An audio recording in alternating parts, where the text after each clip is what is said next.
বাতিল, ওরা কি একটা দুটা গুলছাপ দিয়ে ওদের পেট ভরবো? ওরা না হইলেও 50টা গুলছাপ একবারে খেয়ে ফেলাইতে পারে। তোরা এটা কি করলি ভাই? তগুলোকে আমাদের তো কোনো শত্রুতা নাই।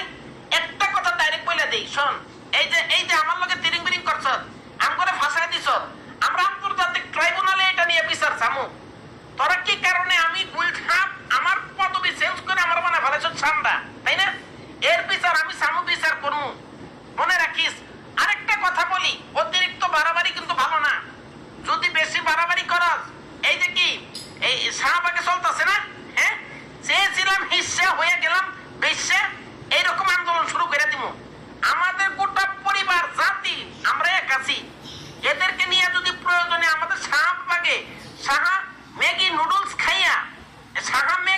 খাইয়া যদি আন্দোলন করতে হয় আমরা করবো।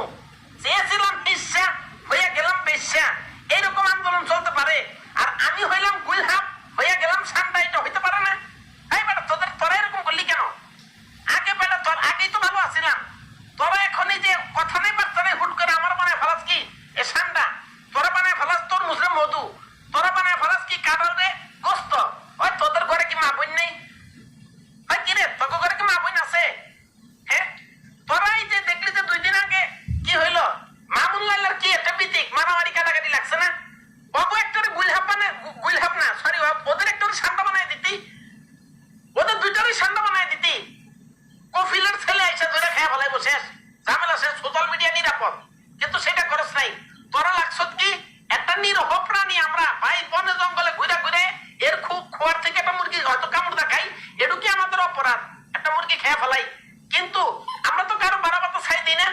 আজকে প্রতিবাদ করতে বাধ্য করিস না, আগেই বলি। আমরা যদি শাহা ম্যাগি নুডলস খাইয়া চেয়েছিলাম হিস্সা হয়ে গেলাম বেশ্যা আন্দোলনে নামি, ভাই কেউ কিন্তু ঠেকাইতে পারবি না। আজকে নিজেদের অস্তিত্ব সংকটে পড়ে গেছে গা।